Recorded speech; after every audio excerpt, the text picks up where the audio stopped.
Disorderly Product News recently had the pleasure to sit down with one half of the famous Pot Brothers, attorneys at law. Two brothers that came up with a now famous 25-word script to say to law enforcement when pulled over. They also spearheaded the charge in California, setting a trend by kicking down the doors for high-level attorneys, letting the country know you can be pro-cannabis and retain your elite professional status. Let's take a quick look. Don't talk to the cops. And learn your rights. When he says, "Oh, what's that smell?" I don't want to discuss my day. There you go. And if you're that's right. You go to the fifth, and then you shut the up. I'm Craig, the big brother. I'm Mark, little brother. And we're the Pot Brothers at Law. My special guests are Pot Brothers-in-Law, Mark and Craig. Mark and Craig, Pot Brothers at Law. It's Shut Friday. Shut up Friday. Teach your friends and family how to shut when cops ask questions.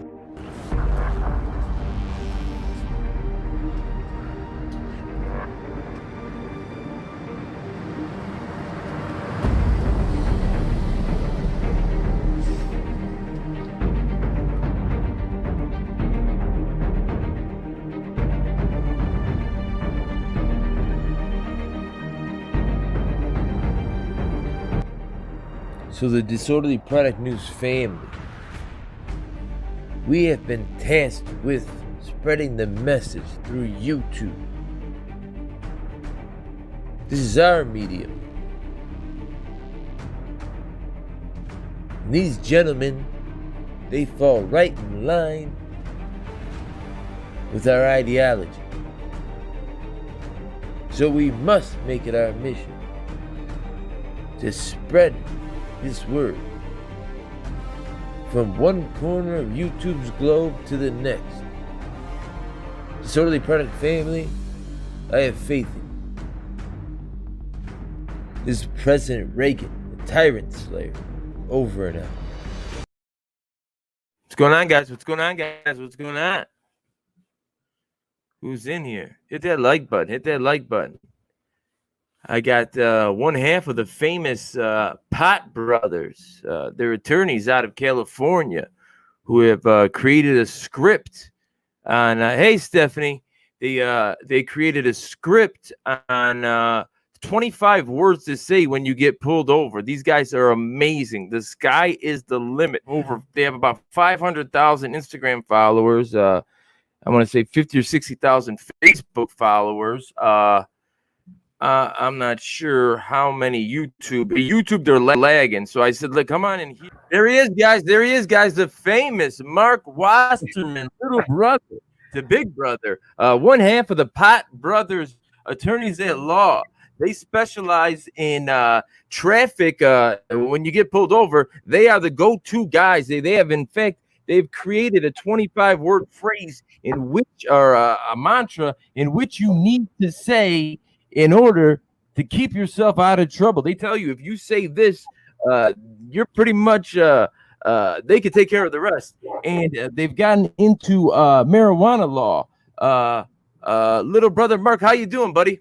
I am fantastic. Thank you for having me again. Had a good time with you and my brother just a bit ago. It's great to be here. Tell them kind of what you do, Mark. What's your forte these days? What are you into? All right, so I'm an attorney. Me and my brother are attorneys in California, and we specialize in criminal defense and all cannabis law. Cannabis law relates to criminal defense as well as businesses getting your permits, your licenses, compliance, regulations, and all aspects of it.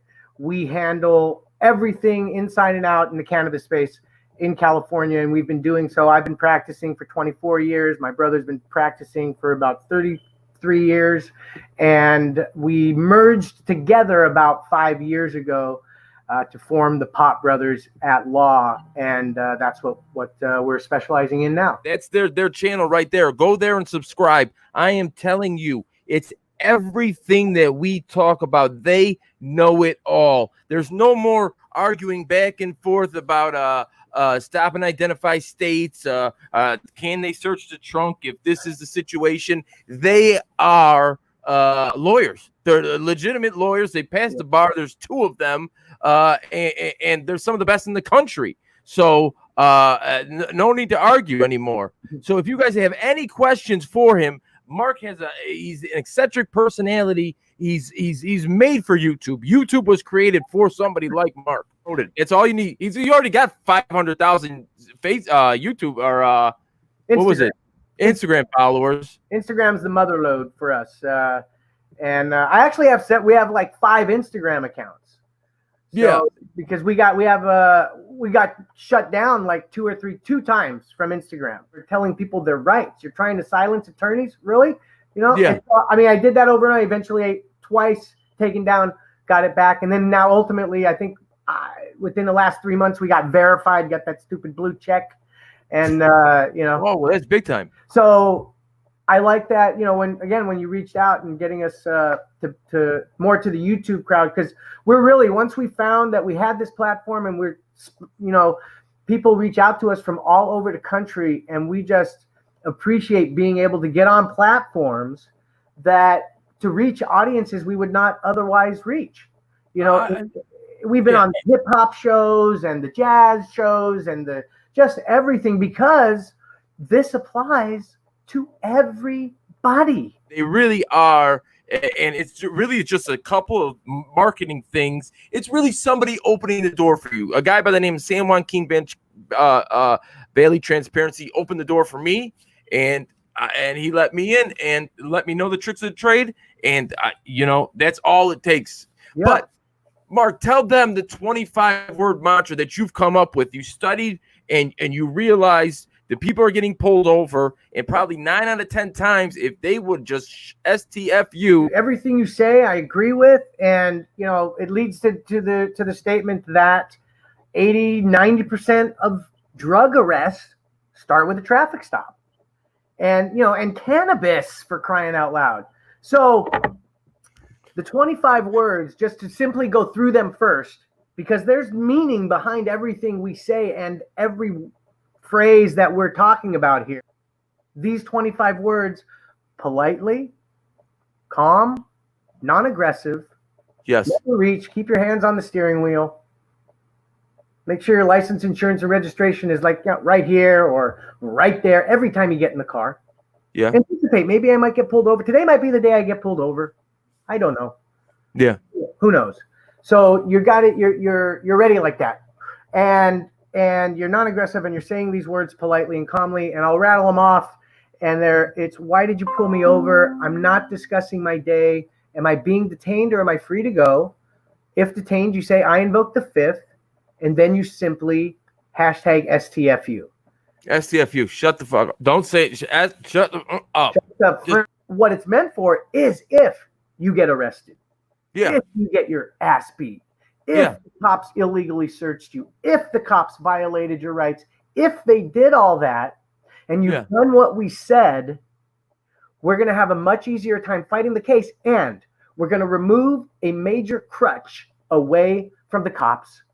And that crutch is, when you look back at the last, you know, few years of all the shit that has happened with cops shooting, killing, you know, people, and not getting prosecuted fully for it, whether they keep their job or they get, you know, charges brought and then they get acquitted. Rarely do we see them get convicted, because they're able to say all the same thing. Yeah. I was afraid for my life. I was afraid. That person, you know, reached over here or said this, whatever. They're able to say that because those people did something. And whatever they did not warrant the cops doing the shit that they do. Yeah. I can't control that. Yeah. I can control preserving your rights, remedies, and defenses after your altercation with the cop, whether it ends in a traffic ticket or worse, or hospital or whatever. Yeah. Because then you're talking a civil case where if you did what we say, and like we say, room for one ego at a traffic stop, let it be the cop. And you did it, and the cop beat you up for what? Because you said, I'm not discussing my day. And that's what, and they did that. Well, you get fucked. And that's going to be a good lawsuit. And I'm sorry you went through that, but you've preserved your rights, and you take away the ability of the cop, and the system is looking for that fucking reason and ability to be able to say, well, no, I was afraid for my life, and they did this, and these 3 things that equal this made them feel like that. Take all that away. Yes. By simply remaining calm, manning up and calming down. And they're going to say what they want, and they're going to degrade you and worse and whatever. And if you say to those 25 words and then they arrest you, or like I said, worse, then your attorney is going to have an easier time proving and showing that they violated your rights. And now we're at the stage where you always film the police. And that's what effectuate change, I think, finally. I mean, we see all these horrible things, more and more of them. You know? And it's just we think it's that simple in terms of, look, it's just those 25 words, and if you can't remember anything else, just go mute. Go mute. Let me say this: the trick that officers use, and now they're trained, right? They're trained to get you to talk, and one of the big tricks is trickery and trying to get you to talk. When they ask you a question and you say, I'm not discussing my day, and they say, well, I'm just trying to do my job, and tell me if you just had a couple drinks, I don't care. Just tell me what you had to drink, or whatever they say, and you say, I'm not discussing my day. Come on, just cooperate with me. I'm trying to stay, be sure the public is safe. Just cooperate with me. Yeah. And they equate cooperating with talking, which it is not. Yes. Cooperating doesn't mean talking at all. Yes. You cooperated. You saw the lights. You pulled over. That's cooperation. Yes. Then license, insurance, or registration. That's cooperation. Cool. Yes. Blah, blah, answer, blah. No, I'm not discussing my day. I'm being detained. Hey, you're being detained. Get out of the car. Oh, okay. I'm get out of the car. That's cooperating. Put my hand behind my head. That's that's cooperating. Yeah. And you do all those things, and we tell you to do all those things. And there's a video. It's probably been a couple years old now, but it seems to resurface every couple years where the cops are bashing out a window and yanking a guy out. And there's a couple of those, but there's one in particular that goes around. And for all of them, generally, that's typically what you see. Yeah. The tail end of it. And it's always wrong. The cop's always wrong in what they did. Unlock the window, I'm recording. Sir, that's fine. We're recording also. I need you to open the window. You guys have not. They pulled us over for not wearing a seatbelt. We are wearing a seatbelt, and they're threatening to break our window. Unlock the door. You haven't even asked me for my license or registration. You haven't asked me for my license or registration. Yeah. And I don't condone any of it.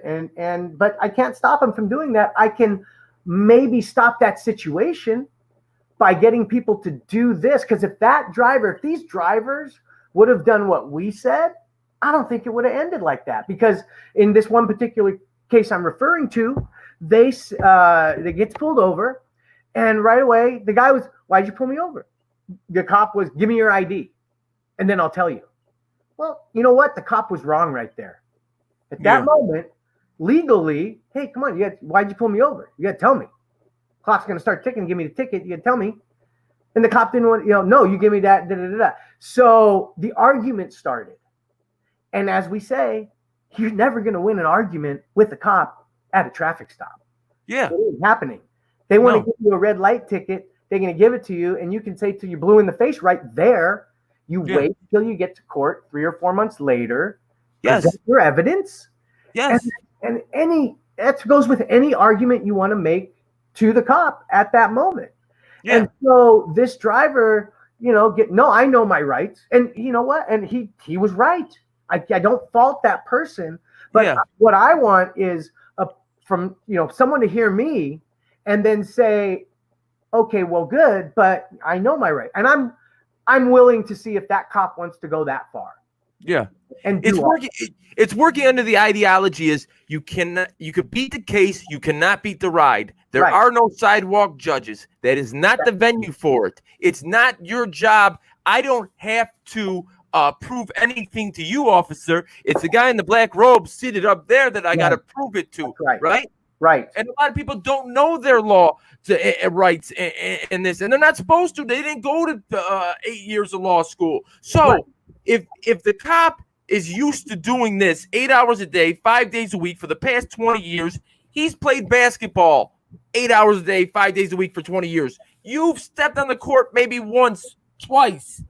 Okay, I'm not going to play in this game. I'm sitting out. With all due respect, I'd like to remain silent. I don't want to talk about my day. I'm giving you everything I'm required to give you. If that's it. If there's something you need to do for me, right, go ahead. But I'm not answering any more questions. So that's kind of what you do. And then when you get to court, guess what? You get the Pop brothers. You get LeBron James and Michael Jordan. And the guy that's been playing basketball all day, he's only been playing in a rec league. So no, that's good. That's a good analogy. I mean, and you're not going to help yourself by saying anything at a traffic stop. I mean, it's not going to. And you know what? There's people out there who have talked their way out of traffic stops, and that's great. And they got those cops that was okay for those cops. That's the problem. You never know which cop you're going to get. Yeah. So what happens to people like that, and ultimately, like the guy I got, last year, the end of the year, got pulled over and got busted with 15 pounds in his truck, and he wasn't supposed to be there. And he was the nicest guy to the cops, and he allowed them to search his car, which that still goes beyond me. When why would you even? Why would what? I don't know the parts there, but obviously we can't fight that. But he starts to tell me how for the last 10 years this is what I do all the time with cops. And I said, well, it finally didn't work for you, and now you're fucked. You know. So I mean, and it's all about a lot of people go, well, if you don't do anything wrong, then what do you have to worry about? Or, my God, you shouldn't be smoking and driving at risk of getting pulled over. I saw someone recommend locking their own keys in the car, which would force a warrant and or broken window thoughts. Okay, so that's a good question, and I have clients who that's what they do, and to me that's more of you can't go in my car. I don't want you in my car. We say you must say I do not consent to a search. Toss your car keys in there and lock the door. That's more. I don't want you in there. And guess what? Some cops may very well break that window and get in there. And guess what? Whatever they getting thrown out of court because that is not a legal search. Fruit from a poisonous tree. Correct. And I just told you the last video I put up, they handcuffed the guy cars at the back of the car, and the cop told them unlock your car. And he goes, why? I didn't consent to a search. You don't have to. It's in plain view. Well, it's in plain view once you open the door. It's not really in plain view. Unlock the car. Do you have the keys? Yeah. Unlock it from that side. I'm not consenting to a search. That's okay. I'm not searching. So why do you need to get in there for? Because I can open it to look at what's in plain. I don't need your permission for that. He's got an open door. But what happened? So what happened with that? Oh, it was charades. I mean, I'll have to show you the video, but there was nothing in there. The guys were from Indiana. But let's address that. Okay. So if a cop, here's the beauty of shutting the fuck up, in my opinion. So a cop comes up to your car and you have what appears to be a joint rolled. It's in plain view. The cop sees it and starts questioning you and going through this whole, I could see it, I could search it, can I go in? Because first of all, that cop right there, in my opinion, knows maybe he can't do that because he's trying to get consent. It's always easier if you just consent. Yes. They always say whatever they want. They lie. They can lie. Well, it's right there. It's in plain view. I can see it. So you might as well consent. So you never consent. And here's the beauty. Okay. So let's say he doesn't consent and the cop, well, I see that. I'm going in. And then he goes in and then he does his search and then he finds, 12 racks or whatever, and then you get charged. And depending on what state you're in, it could be felonies, it could be misdemeanors, whatever. Now, the only way you're getting out of that is if that evidence is thrown out because it was an illegal search. Yeah. Maybe it was legal, maybe it wasn't. I don't know until I get the report and everything else. But one argument I can make without seeing any kind of report is, what was that joint? Did you test it? Did you test that joint? Was it hemp CBD? Oh, you didn't test it? Oh, where is it? You mean you have the other 15 pounds, but you don't have the joint that you don't? Where's that? Because we need to test that. And if that was hemp, then that was a legal product that was sitting there. Therefore, not illegal conduct for you to search. You had enough. It's like seeing a cigarette. Yeah. And it could have been tobacco for all that matter. People roll their own tobacco. Yeah. So that came first. So if you were wrong about that, you never had the right to get that. That's fruit from a poisonous tree, isn't that the same? Correct. Now explain this to Triple Stacks here, because we went through this before, Mark, and he's saying weed's legal. No, it's not. It's not legal. Cannabis is not legal. So he's saying Triple Stacks came back. He said weed's legal, and we said no. And now he came back and he said in California. Well, what you don't know is that's where the Pot Brothers are at. They're in California. Okay. Triple Stacks. I got off on a tangent there. So no, go ahead. Cannabis is not legal anywhere in the United States of America. Okay, it's federally illegal everywhere, right? Federally, okay, which means airplanes and all federal shit. And then you have states that have their different laws that allow certain things, like California allows an adult who's 21 and over to possess up to 1 ounce. More than an ounce, you're looking at a misdemeanor. And if you're buying and selling more than an ounce with somebody else, then you're looking at not only a misdemeanor, but a conspiracy to commit the misdemeanor, which is a felony. So there's a misnomer across the nation that it's legal in places. When people go, like to California, you come here, you travel, I went to this shop or that shop, I threw it in my bag, and then you're calling me because they arrested you at the airport because it's a fucking felony to fly with it. Yeah. And you don't know that because you think it's legal because you see that. So anywhere you go, I mean, right now, of course, traveling, whatever, but when things open up and you go out there and you're a cannabis user, you need to be responsible and know the laws in the different places you're going, because there's laws about, smoking it and buying it and carrying it. And then they're different in every state. And some states you could have, like I said, up to an ounce. In some states you could have 1 joint. It's a felony and you're going to jail for 2 years. Websites like NORML.org, the National Organization Reform of Marijuana Laws. They're just celebrating 50 years in existence.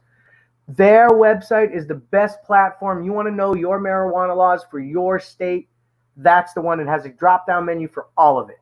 So it's a great source. The board. But guys, go to Pot Brothers on YouTube and subscribe. I am telling you, they are a lot. Brothers at Law. Pot Brothers at Law. Yeah, but if you just put in Pot Brothers, you'll see it. But Pot Brothers at Law, they have kind of like a green and yellow symbol with a pot leaf. And hit that button, and you guys, they are lock, stock, and barrel in stride with us in our movement and what we think. And not only that, they are a formidable adversary in the sense that they have the accreditations. They passed the bar. They are lawyers who think like us and act like us. And they're constantly telling you ways on how to get out of situations. Because when a cop asks you, is there a reason you didn't use your turn signal? Well, why do all of them state it like that? Because what? It's none of their business. Yes, but inside the question itself, they've already conceded you've committed the crime. Right. So the minute you say yes, but how about this? What if you say, I thought I did? Well, guess what? You thought you did. The police officer is going to say, I know you didn't. So if it's 10 seconds past the infraction and you thought 10 seconds and he knew 10 seconds, then definitely 3 months later, you only thought I knew you're guilty. Don't say anything. Right. I'm not Don't say anything. my day.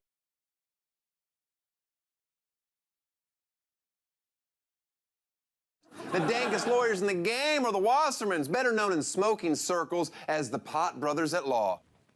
Daniel, shut the up. They're listening, man. Why are rappers such big fans? We're with Too Short and KB. We have an amazing guest for you, Mr. 2 Chainz. How you doing, sir? That really wasn't McConaughey in that video. That really was. Moondog, what do you do? Shut the up. We've created a slam poem about your rights and the whole script. Frustration from my clients who weren't shutting and I was just like, you're making my job so hard. And I'm going to spit some knowledge if you'll allow me. All right. I take that as a yes. Oh, I'm on the edge of my seat. All right. So this is called Am I Being Detained or Am I Free to Go? A slam poem by the Pot Brothers at Law. Am I being detained or am I free to go? This is what to say. My lawyer tells me so. The cops are out there doing a job. Sometimes they must contain a mob, a thankless job that saves many lives. At their home are worried children, husbands, and wives. But does that give them the right to stomp on my rights?